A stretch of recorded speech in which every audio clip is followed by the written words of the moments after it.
Pada pertemuan kita kali ini, kita akan membahas tentang tiang penyangga jaringan distribusi.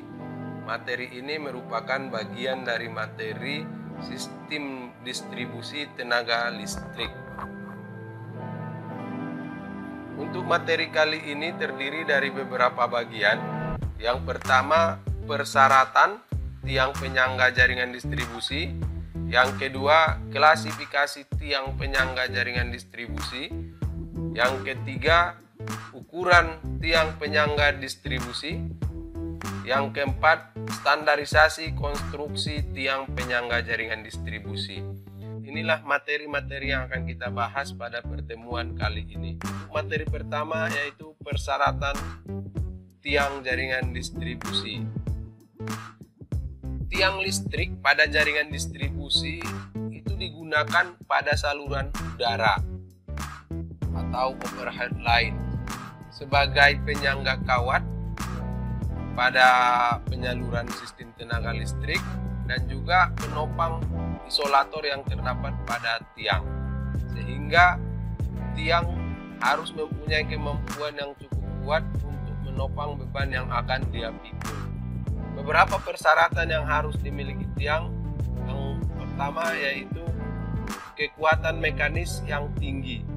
Kekuatan mekanis yang tinggi diharapkan akan mampu untuk menopang beban yang cukup berat, seperti trapes pada tiang, isolator pada tiang, dan juga kawat penghantar. Di samping itu, tiang ini juga digunakan untuk jangka waktu yang lama. Maka dibutuhkan suatu tiang yang mempunyai umur yang panjang.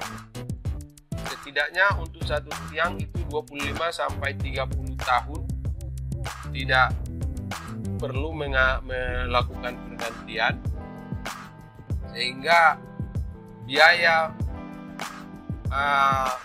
operasional dari suatu sistem penyaluran bisa ditekan. Namun untuk mendapatkan umur yang panjang, maka dibutuhkan persyaratan berikutnya, yaitu mudah pemasangan dan pemeliharaan. Jadi untuk tiang juga dilakukan pemeliharaan. Namun yang paling utama di sini adalah pemasangannya. Bagaimana kita melakukan pemasangan? Artinya tiang yang kita miliki itu setidaknya mempunyai konstruksi yang lurus. Kalau misalnya nanti ada klasifikasi tiang berdasarkan bahan, misalnya dari bahan kayu, itu dia setidaknya lurus. Jadi untuk pemasangannya bisa lebih mudah. Dan untuk kemudahan pemasangan ini juga tidak terlepas dari berat yang dimiliki oleh tiang. Jadi persyaratan berikutnya setidaknya yang harus dimiliki oleh tiang itu adalah tidak terlampau berat. Ya, tidak terlampau berat sehingga mudah pemasangannya dan mudah untuk melakukan pemindahan. Untuk memenuhi semua ini, faktor yang paling utama juga bernilai ekonomis, artinya setidaknya dari sisi harga itu murah, tapi bukan tidak memenuhi persyaratan. Dengan harga yang mudah, persyaratan terpenuhi, itu sudah memberikan nilai tambah secara ekonomis bagi suatu tiang jaringan distribusi tenaga listrik. Ini beberapa hal yang harus dipenuhi sebagai persyaratan suatu tiang. Berikutnya, klasifikasi tiang pada jaringan distribusi tenaga listrik. Yang pertama itu dari sisi bahan. Berdasarkan bahannya ada 3 jenis, yaitu tiang kayu, tiang baja, dan tiang beton. Dan tiang beton ini terbagi 2, tiang beton bertulang, tiang beton pratekan. Jadi ada 3 klasifikasi tiang berdasarkan bahan, dan masing-masing jenis tiang ini memiliki kelebihan dan keunggulan, kelebihan dan kekurangan. Untuk tiang kayu ini banyak digunakan pada penyangga jaringan karena konstruksinya cukup sederhana dan biaya investasi lebih murah bila dibandingkan dengan tiang jenis lain. Ini kalau kita katakan lebih murah, ini pada saat dulu sebenarnya. Pada saat sekarang ini untuk mendapatkan tiang kayu itu sangat sulit. Jadi harus memenuhi banyak persyaratan karena ini akan berhubungan dengan penebangan kayu-kayu besar yang ada di hutan. Itu akan bertentangan nanti dengan akan berhubungan nanti dengan masalah-masalah kehutanan dan perlindungan hutan. Jadi untuk kayu ada beberapa jenis yang bisa nanti digunakan seperti kayu aras, kayu ulin, kayu jati, dan juga ada kayu rasa malam, atau ada juga kayu cemara. Jadi jenis-jenis kayu ini mempunyai beberapa kelemahan ya untuk penggunaannya, terutama sekali dari ketersediaan kayu. Jadi kalau ketersediaan kayunya tidak ada, tidak bisa digunakan tiang kayu. Di samping itu perlu dilakukan pengawetan untuk menambah umur dari tiang kayu tersebut. Karena kalau tidak diawetkan, tiang kayu itu umurnya lebih pendek, hanya 10-12 tahun bila tidak diawetkan. Sedangkan jika diawetkan bisa sampai 20-30 tahun. Dan kelemahan lainnya, tiang kayu ini juga boleh dikatakan tidak dapat menyangga beban secara aman. Ya. Jadi ada beberapa kelemahan. Jadi pertama itu dari segi ketersediaan, yang kedua perlunya pengawetan supaya umurnya lebih panjang, dan ini akan menambah biaya, dan yang berikutnya kurang aman untuk menyangga beban. Untuk tiang baja atau steel pool. Tiang baja ini yang digunakan berupa pipa-pipa baja bulat yang disambung dengan diameter yang berbeda dari pangkal hingga ujungnya. Tiang baja bulat saat banyak digunakan untuk menopang jaringan listrik tegangan menengah dan juga tegangan rendah. Di samping penggunaan jenis lainnya seperti tiang kayu tadi, maka tiang baja bulat itu umum juga digunakan pada saluran udara tegangan menengah. Selanjutnya ada tiang beton. Ya, tiang beton bertulang. Jenis tiang ini lebih mahal daripada tiang kayu, tapi tiang ini banyak digunakan untuk mendistribusikan tenaga listrik di daerah pedesaan atau daerah terpencil, atau boleh dikatakan tempat-tempat yang sulit dicapai. Karena tiang beton bertulang dapat dibuat di tempat tiang tersebut akan didirikan. Jadi tidak membawa dalam bentuk tiang, tapi dalam bentuk material. Jadi tiang beton bertulang juga mempunyai keuntungan dari sisi dekoratifnya. Artinya kita mau membuat seperti model bagaimana bisa kita buat, karena dia bisa dicetak di tempat lokasi yang akan digunakan. Sedangkan jenis tiang beton yang lainnya yaitu tiang beton pratekan. Jenis tiang ini lebih mahal daripada tiang beton bertulang, dan pemasangannya juga lebih sulit dibandingkan tiang kayu, karena sangat berat. Tiang beton bertulang itu memiliki umur yang sangat panjang dengan perawatan yang sangat sederhana. Jadi ini keunggulannya tiang beton pratekan, dia memiliki umur yang sangat panjang dan juga memiliki sisi perawatan yang lebih sederhana, karena dia tidak perlu pengecatan untuk pengawetannya karena tidak berkarat. Cuma ada kelemahannya. Yang pertama tadi dari sisi harga, ini lebih mahal. Yang beton pratekan lebih mahal daripada tiang beton bertulang, ya.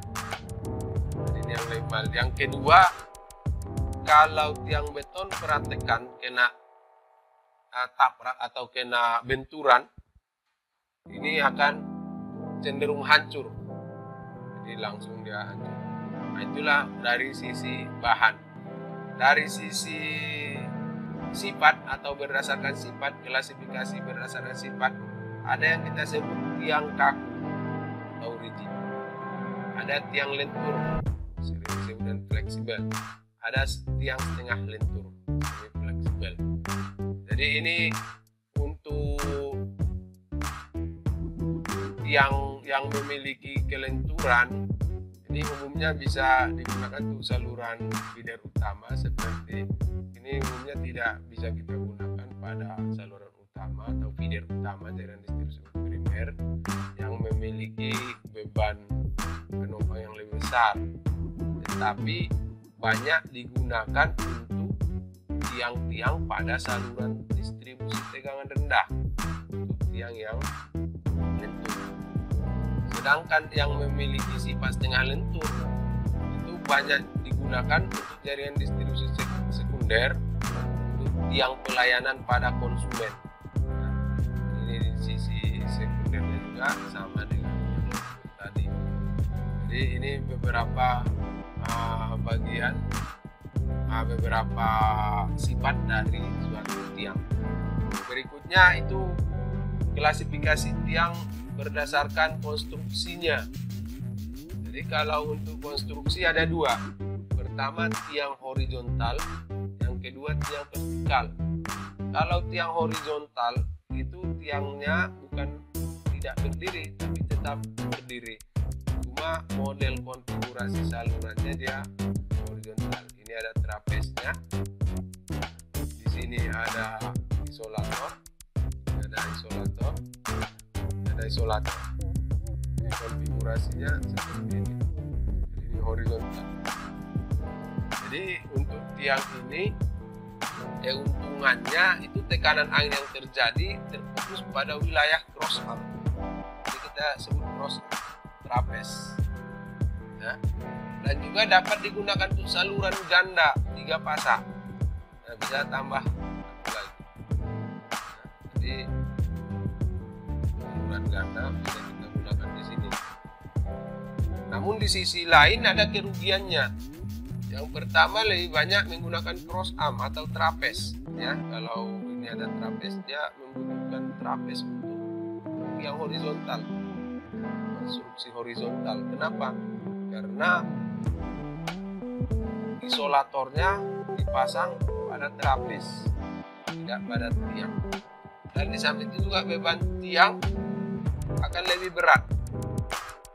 Ada trapes, ada isolator, ada kawat penghantar. Dan kerugian yang berikutnya itu lebih banyak menggunakan isolator. Ya. Jadi nanti pada beberapa jenis tiang sesuai dengan fungsinya akan bertambah isolatornya.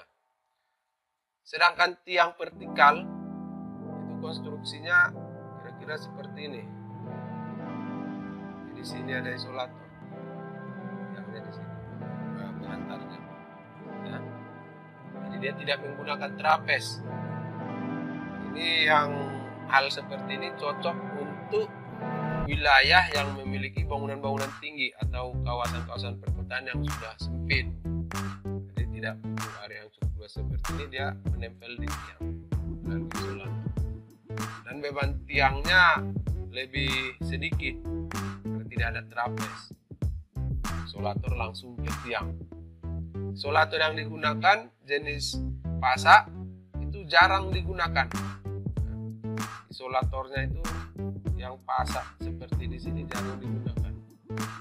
Dia banyak digunakan nanti isolator yang selain jenis pasak tanpa menggunakan cross arm.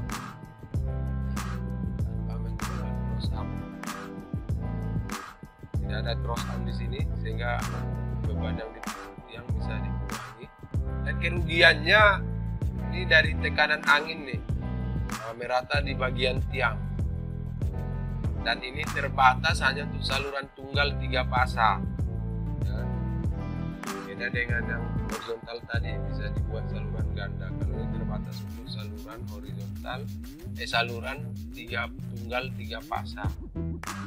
Sedangkan untuk klasifikasi tiang berdasarkan fungsinya, ada yang kita sebut tiang singgung, tiang ujung, tiang sudut, dan tiang penegang. Kalau untuk tiang singgung itu bisa kita tuliskan seperti ini. Ini tiang, ini tiang, ini tiang. Jadi pengantarnya itu lewat. Nah, seperti itu. Ya. Jadi dia hanya sebagai penopang saja. Ya.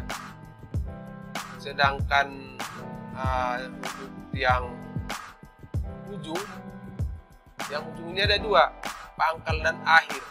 Ya. Tapi secara konstruksi dia nanti dia seperti ini posisinya. Katakanlah di sini pengantarnya, ujungnya kemari. Nah, jadi di sini ada tiang ujung. Nah, di tiang ujung ini kita gunakan isolator jenis gantung, nah, atau suspension tipe insulator. Dan untuk tiang ujung itu memiliki kawat tarikan. Nah, kalau misalnya ujung sini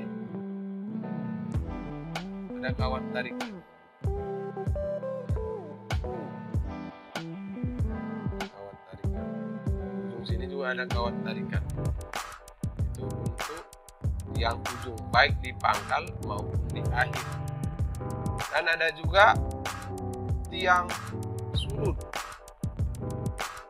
Sudut kita lihat ini biasanya di tikungan. Jika jalannya ini ada tiang di kabelnya, nah, jadi ini tiang sudut. Ini ada nanti penariknya kemari. Ya, ini arahnya kemari, ini di tiangnya. Ini ada penariknya. Penariknya bisa digunakan kawat penarik atau guy-wire-nya, atau bisa juga dengan tiang. Jadi kalau ini di seberang sana ada tiang di sini, tidak mungkin kawat guy-wire-nya itu ditarik sini melalui tiang. Ya. Dan yang terakhir tiang penegang. Tiang penegang ini biasanya digunakan untuk memperkuat tegangan kawat. Pada tiang-tiang sudut yang kawat tarikannya menghadang ke jalan raya atau sungai. Jadi untuk kawat tiang ini, tiang penegang ini dalam beberapa tiang akan digunakan nanti penegang, dan isolatornya yang digunakan adalah isolator untuk kawat penarik, isolator untuk kawat penegang, dan isolatornya itu bisa isolator tarik. Jadi ini untuk tiang penegang. Umumnya tiang penegang ini selain isolator yang penarik tadi, juga ada isolator pasak, karena dia akan seperti ini tiangnya, ini tarik, dia akan melewati sini lagi. Jadi di sini ada isolator pasak.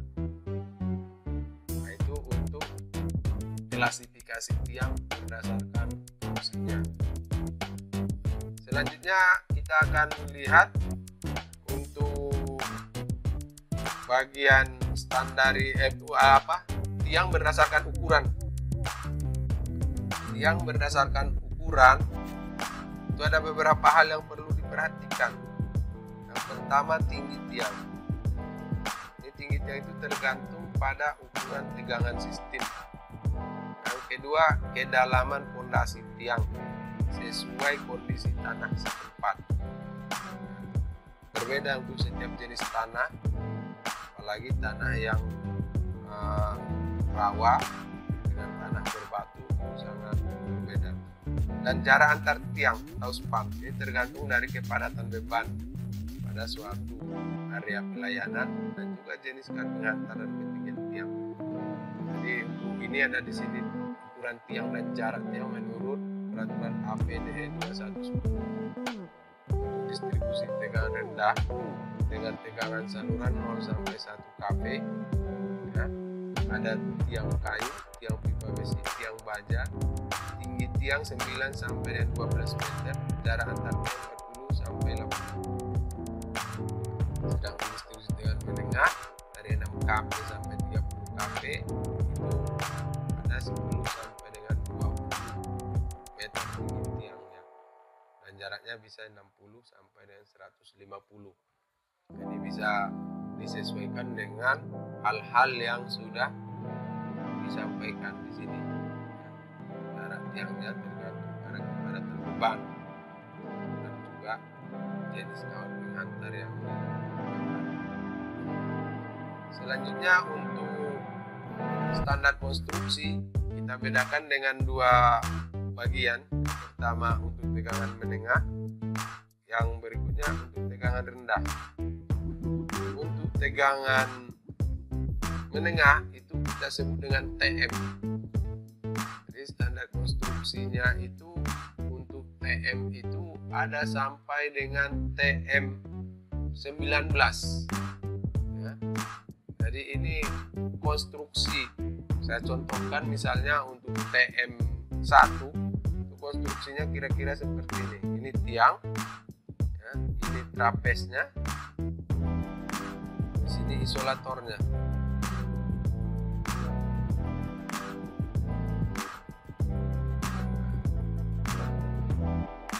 Kira seperti itu untuk konstruksinya. Ini TM1. Sedangkan untuk TM2 ini nanti bisa dicari gambar-gambarnya dari materi kita. TM2 di sini ada isolatornya, ini ada tiang, di sini ada penyangga juga. Jadi ini kira-kira untuk TM2. Kalau TM3 makin ke tengah. Di TM3 ini tiangnya, ini konstruksinya,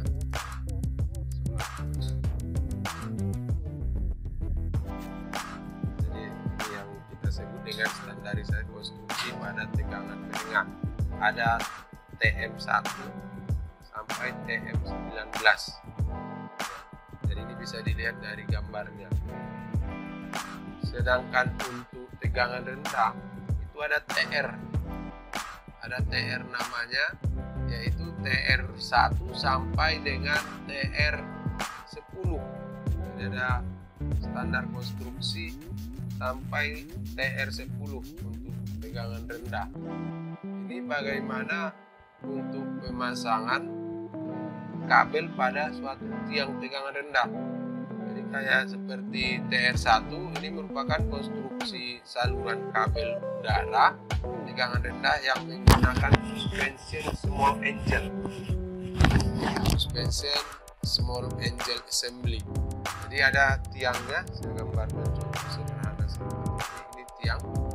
Jadi di sini ada peralatannya.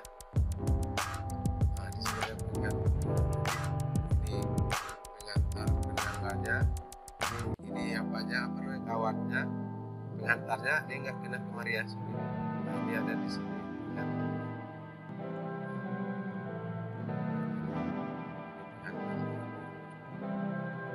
Nanti gambarnya bisa dilihat di materi kita pada distribusi yang ada Bapak berikan nanti. Jadi ya tahu, bisa juga dicari ini konstruksi TR1 sampai dengan TR10. Begitu juga TM1 sampai dengan TM19. Nah, ini yang kita sebut dengan standarisasi konstruksi. Jadi untuk materi pada kali ini kita sudahi. Untuk pendalamannya nanti akan kita berikan tugas. Terima kasih atas perhatiannya. Sampai ketemu di sesi berikutnya.